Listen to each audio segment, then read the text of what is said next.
और प्यारे मित्रों को नमस्कार।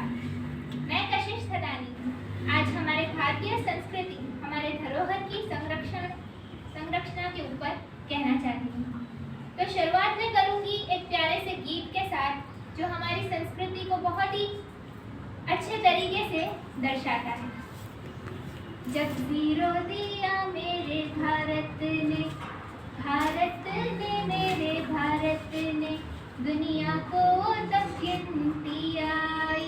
तारों की भाषा भारत ने दुनिया को पहले सिखलाई।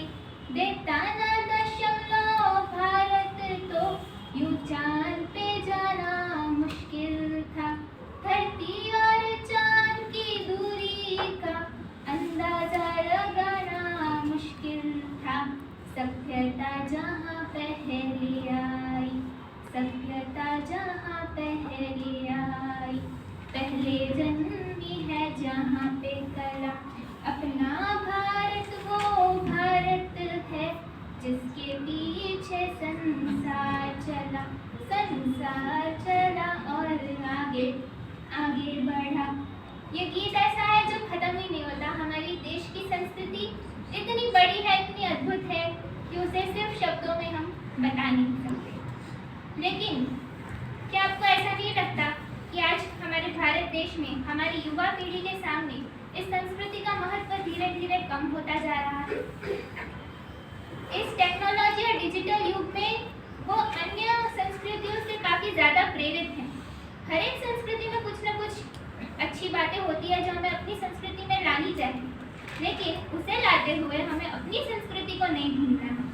कहते हैं कि वृक्ष अपनी शाखाएं हर दिशा में फैलाता है, लेकिन वो तब तक ही फल और फूल सकता है जब तक वो अपने जड़ों से जुड़ा हुआ।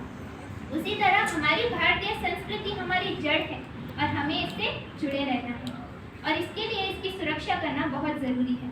हम कोई भी चीज़ को अपनी जान से ज़्यादा सुरक्षित कब रखते हैं? जब वो हमारे लिए बहुत प्रिय है, बहुत प्यारी है, जब हमें उसका असली मूल्य पता है। इसी तरह अगर बच्चों को, युवा पीढ़ी को हम उसके असली मूल्य के बारे में समझाएंगे तो वो इसे खुद ही रक्षा करेंगे। तो ये हम कैसे बता सकते हैं? तो हम शिक्षण के द्वारा बता सकते हैं इसे। जैसे इतिहास हर एक विद्यालय में पढ़ाया जाता है, लेकिन अगर हम उन्हीं बच्चों को उन पौराणिक स्थलों पर ले जाएं, वो जगह दिखाएं और उसकी कहानी और गाथाएं बनाएं, तो वो उनके दिलों में जुड़ जाएगा। कई सारी ऐसी चीज़ें हैं हमारी रोज़मर्रा की ज़िंदगी में, कई सारी ऐसे रीति हैं, रिवाज हैं जो आजकल लोग अंधविश्वास कह के छोड़ते जा रहे हैं। लेकिन कई सारे ऐसे रीति रिवाजों के पीछे वैज्ञानिक कारण हैं।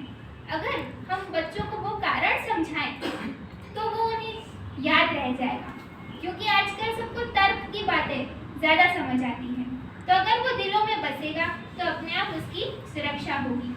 टेलीविज़न, सोशल मीडिया, ये सब बच्चों को बहुत अच्छा लगता है, तो क्यों ना ऐसे संगीत बनाया जाए, ऐसी फिल्में बनाई जाए जो बच्चों को दिखाए और उसमें उनको अपने इतिहास का महत्व पता चले।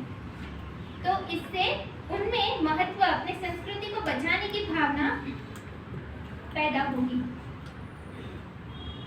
तो हमारे देश में कई सारी ऐसे कलाएं भी हैं जिनको प्रोत्साहन मिलना चाहिए।